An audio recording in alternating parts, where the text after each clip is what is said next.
खून होतात, मर्डर होतात, परंतु ह्या खुनाची पद्धत फार चुकीची आहे हो। ही कोणती पद्धत आहे तुमची माणसाला मारायची? मी सभागृहामध्ये सुद्धा म्हणलंय की तुम्ही गोळी घाला, किमान पटकन त्याचा जीव गेला असता। तुम्ही गाडीच्या टायर खाली घाला, अरे पण घालायचा का?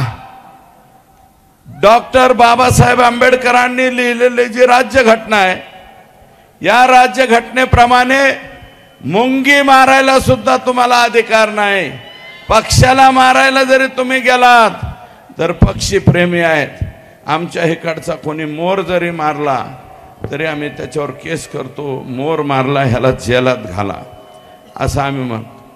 अरे संतोष देशमुख 3 टर्मचा आमदार होता, म्हणजे सॉरी आम्हीच आमदार असल्यामुळे आमचं नाव हे जरा कागद आयला नाही तर उलट व्हायचं।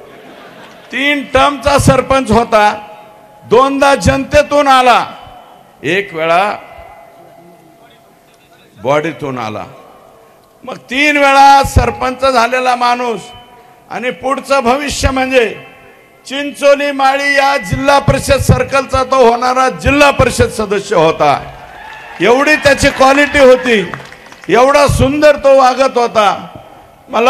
मी एका मुलाखतीत सांगितलंय, संतोष हांगे हे स्वतः म्हणले लोकसभेच्या वेळेस पंकजाताईची रॅली चालली होती, अख्खं गाव म्हणत होतं सत्कार करू नका, तरी सुद्धा तो पठ्ठ्या म्हणला नाही, गावातून जाई नाही आम्ही सत्कार करतो। मत किती होते ते रामकृष्ण हरी, पण मत किती होते हा प्रश्न वेगळा, परंतु माझा सत्कार करायला पाहिजे, मी सत्कार करतो। आणि आता नमिता मुंदडांचा सुद्धा बूथ प्रमुख संतोष देशमुख आहे, आणि त्या बूथ प्रमुखाची अशा चुकीच्या पद्धतीने जी हत्या तुम्ही केली ना, तर ती कोणालाच पटलेली नाही, एकाही माणसाला पटलेली नाही, तरी सुद्धा तुम्ही फेसबुक व्हॉट्सअपवर ऐसा करेंगे तैसा करेंगे, आणि असले नारपाळे एक कानफडात हाणले ना, ह्या कानाकडे हाणली तर पार पॅकटात पळत पळत जाते, अंगात त्याच्या बिलकुल सुपारी एवढाली सुद्धा यांचे मानगाटा नाहीत, आणि काही बी लिहितात आणि काही टाकतात सोशल मीडिया। परंतु आता जे माझ्यावरती लिहिते हेच लोक मनोजदादांच्या वरती काही दिवसापूर्वी तेच लिहित होते, हेच त्याच्या पाठीमाग राज्याच्या मुख्यमंत्र्यांवर देवेंद्र फडणवीसांवरती सुद्धा हेच लोक लिहित होते। यांनीच देवेंद्र फडणवीसांना टरबुजा खरबुजा आमका आम्ही नाही केला, टरबुजा आम्ही नाही केला, ह्यांनी केला, आणि तेच आज उठून मला शिव्या देते, मला गाळ्या देते, याची अवकात काय त्याची अवकात काय? अरे माझी अवकात काय? 80,000 मतदानांनी लीडने लोकांना निवडून, आणि या बीड जिल्ह्यात धनु भाऊ तुम्ही 1,42,000 मतांनी निवडून आले म्हणले।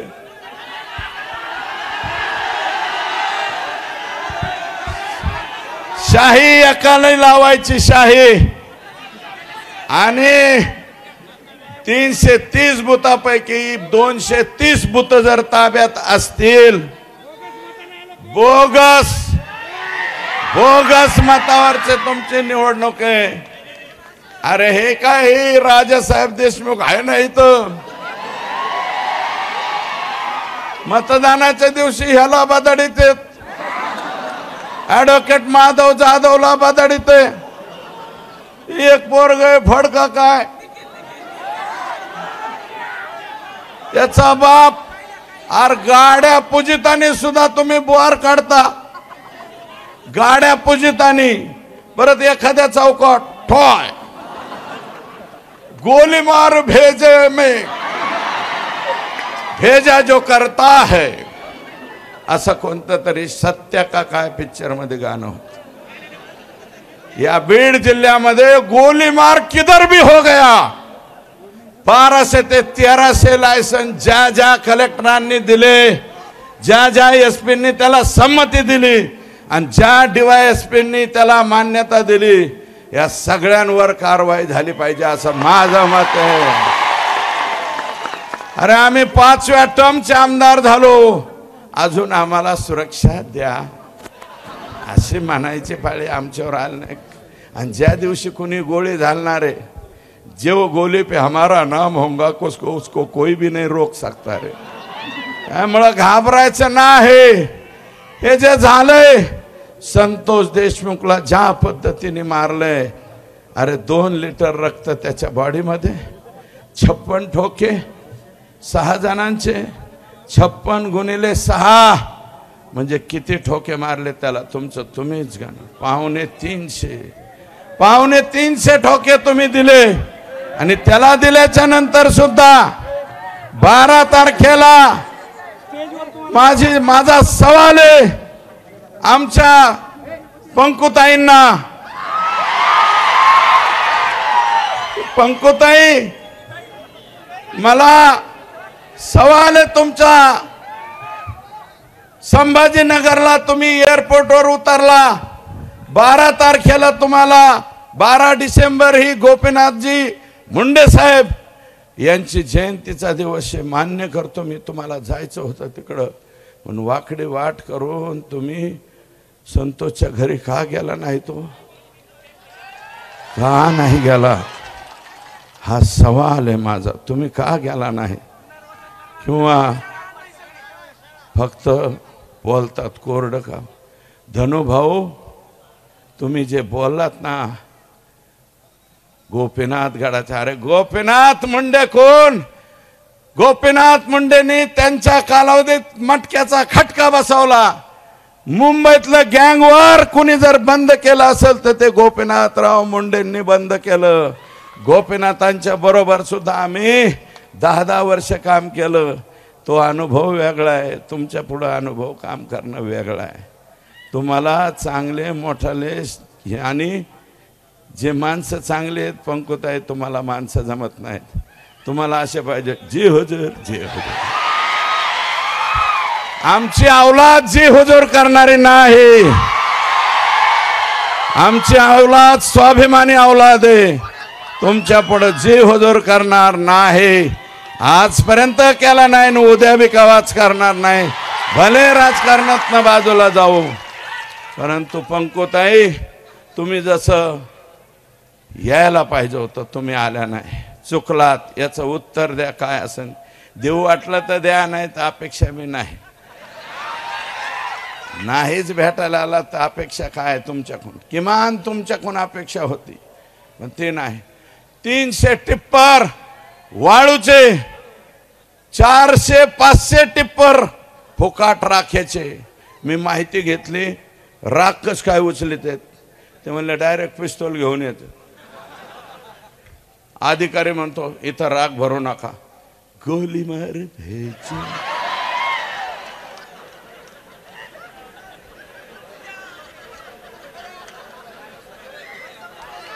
ढिसक्याव अशा प्रकारची भाषा, ढिसक्यावची भाषा त्या ठिकाणी होती. काय करीन 4 लोक काय करतील? 50 लोक जर बंगाट होऊन पिस्तूल हे घेऊन, ए राख म्हणजे आमचीच आहे. 1 रुपया थर्मलला न भरता 2002 सालापासून अव्याहतपणे 500 ट्रक फुकट चालल्यात. त्याचं उत्तर काय? मग पंकुताई 14 ते 19 तुम्ही होत्या, तुम्ही का बंद केल्या नाही? त्याचं कारण आहे की हे धनुभाऊंचं घर वर आहे, पंकुताईंचं घर खाली आहे. खाली हे सकाळी चहाला असतात आणि दुपारच्या नाश्त्याला वर असतात. आणि धनुभाऊ पंकुताई, धनुभाईंनी तुमचं सगळंच काढून घेतलेलं तुम्हाला मिळच नाही लागून. सगळे झंटा फंटा आयटम उधर है. आणि हा सगळा झंटा फंटा आयटम कोण सांभाळित होता? आका. याला नाव घेत हे तुम्ही आमदारकी सुद्धा मी नाही म्हणलं, पंकजाताई म्हणल्यात भाड्याने दिली म्हणजे मंत्रिपद. मी तर आत्ता म्हणतोय त्या स्वतः म्हणल्यात, भगवान भक्तिगडावर स्वतः म्हणल्यात भाड्याने दिलंय म्हणले मंत्रिपद. यांनी नुसतं डिप्युटीशीच भाड्याने नाही दिली, पालकमंत्रीपदच भाड्याने नाही दिलं, राज्याचं हे कोणतं कृषी खातं सुद्धा भाड्याने देऊ. मग आता चुकीच्या माणसाच्या हातात भाड्याने दिल्यावर होय आपला ऊस तोडीशी संबंध आहे, ते याचं काय घ्यायचं म्हणते, ऊस तोडायचं. हार्वेस्टर, त्या हार्वेस्टरला 4 लाखाची सबसिडी केंद्र सरकार आणि राज्य सरकारची, 40 लाखाची 4,000 चालव. आयला आजकाल आमचं बी कवा बाबा सटाकलेवणीच होत. त्यातल्या त्यात दादा असल्यामुळे थोडं प्रेशर आलं. मी आजपर्यंत कोणाचंच प्रेशर नाही ठेवलं, पण उलिसक प्रेशर येत. हे घेणाला का कुठं माग काय बघतो. माझं म्हणणं आहे 40 लाखापैकी 9 लाख वाल्मिक कराडच्या घरी गेल्याशिवाय फाईल मंजूर होत नव्हती. खरं आहे का खोटं? काहीतरी ऊस तोडे हात असते, वर हात करू ना, दाखवा ना. ही करून कहाणी आमच्या बीड जिल्ह्याची, करुणा कहाणी नाही म्हणत. करुणा कहाणी तर वेगळीच आहे.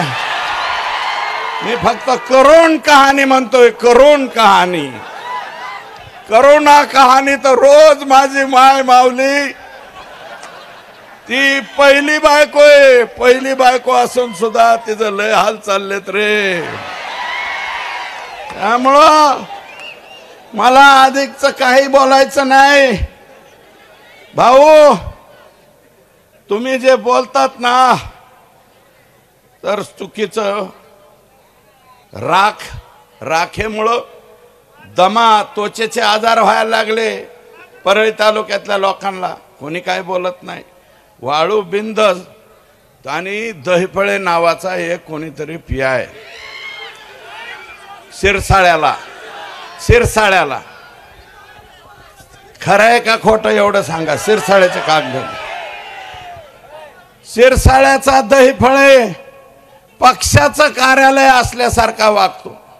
प्रकाश दादा तुमचा पक्ष फार मोठा हो असा.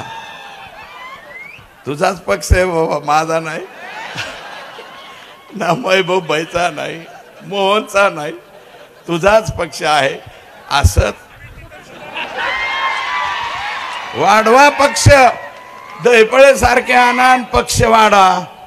अरे अख्ख्या 300 ट्रक दहीफळेच्या मार्गदर्शनाखाली, 500 ट्रक दहीफळेच्या मार्गात. इलेक्शन मध्ये कोणी काय बोललो चुप बैठो नाही तो कौन कोटूंगा खल्ला. दहीफळेच पिस्तोल लावतोय.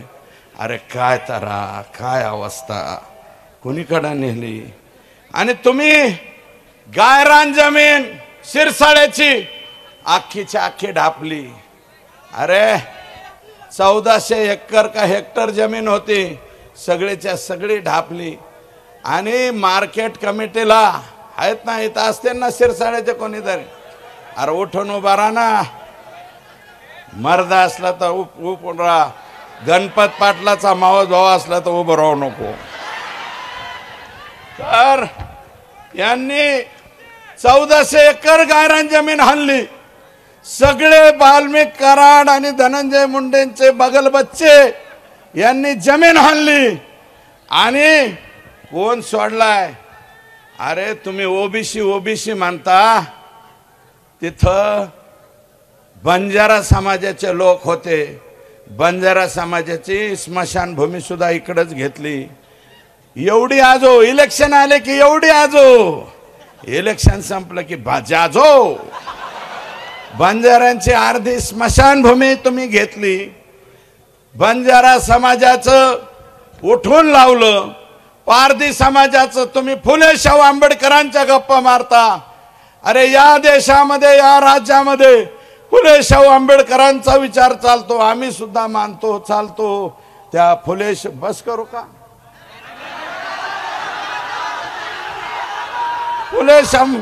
पारधी समाजाची घरं बुलडोजरनी तोडली. अजून बडे मिलिटरी मॅन बडे, हा तो वंजारी समाजाचा आहे ना, तुमच्या स्वतःच्या समाजाचा. त्याच्या मुलाची ग्रामपंचायतला नोंद असून बडेला सुद्धा हाकलून लावलं.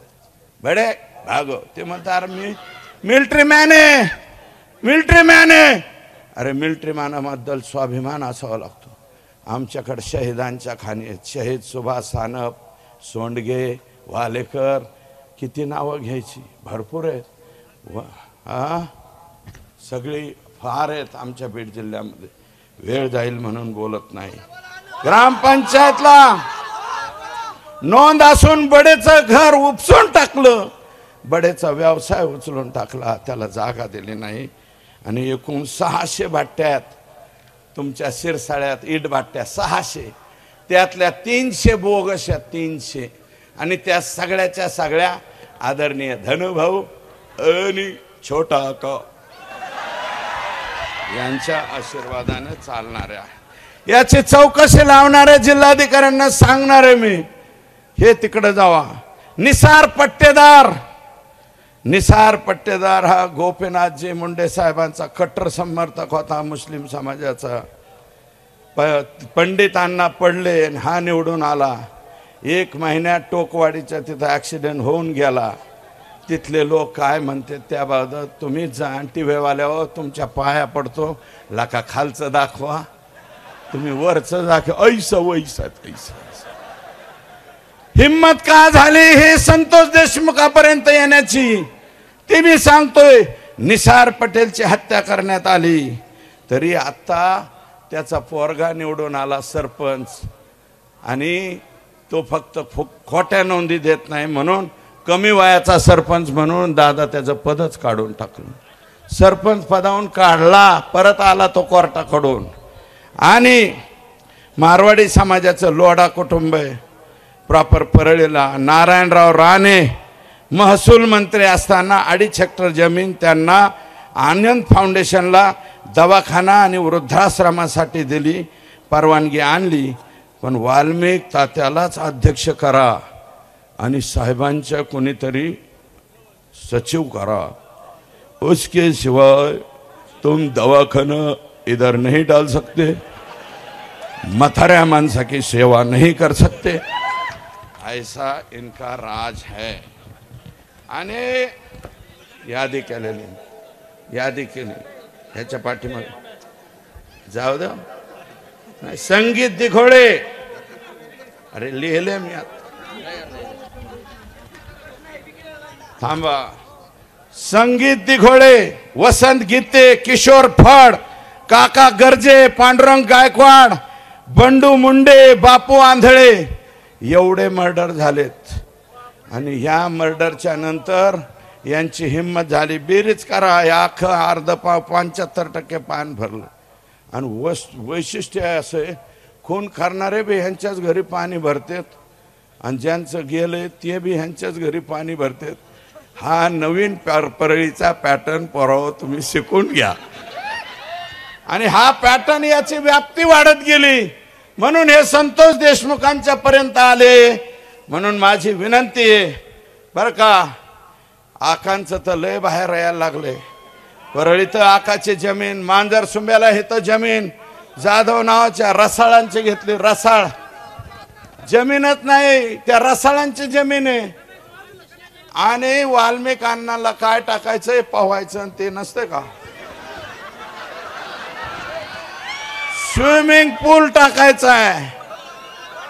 आणि जमिनी कुणाच्या बी उकरितो, वाटण त्याच्या जमिनी उकरितो. अरे सिकंदराला सुद्धा हे परवानगी नव्हती, ॲडॉल्फ हिटलरला सुद्धा नव्हती. नवीन ॲडॉल्फ हिटलर तयार झाला का काय बीड जिल्ह्यात, नेमकं काय झालं? अत्यंत बेकारी. अध्यक्ष मांजर संभा, सिमरी पारगाव तालुका माजलगाव, दिघोळ, दिघोळला तर आम्हाला कळतच नाही इतकी जमीन आहे आकाची. इथपासून तर बीड शहर क्रॉस करून पलीकडे जमीन असेल. हे कुठून पैसे आले एवढे पैसे? आणि मी म्हणलंय आता इथं संदीप भाई आहेत, मी आहे, खासदार आहेत, प्रकाशदादा आहेत, 4 जण तर इथंच झालो. 4 मतं तर आपण एका बाजूला राहतो ना. फक्त एकच चौकशी करायची, एक चौकशी करायची. गेल्या 10 वर्षामध्ये हे पालकमंत्री असताना 70% निधी एकट्या परळी मतदारसंघाला गेला, 70%. आणि बाकीचे आम्ही संदीप भाईंना आम्ही गेले कोर्टात, हायकोर्टात हिंडू बेजार. कहा संदीप भैया गया उधर. त्याच्यामुळं 70 किती पैसे तिकडं नेलेत हे सुद्धा आम्ही सांगू. आणि सगळ्यांना माझी विनंती, हे लेकरू जरी उघड्यावर पडलं असलं ना, आपण सगळेजण मिळून त्याच्या मागं उभा राहण्याची आवश्यकता. फक्त तुम्ही सगळेजण माझ्या सहित तुम्ही सगळेजण उभा राहताल का नाही एवढा शब्द द्या. जरा वर हात करून उभे राहा. आणि यांना बिन भाड्याच्या खोलीत घातल्याशिवाय आम्ही स्वस्थ बसणार नाही एवढा शब्द देतो. आणि आपल्याला शब्द देऊन या ठिकाणी थांबतो. जय हिंद, जय महाराष्ट्र.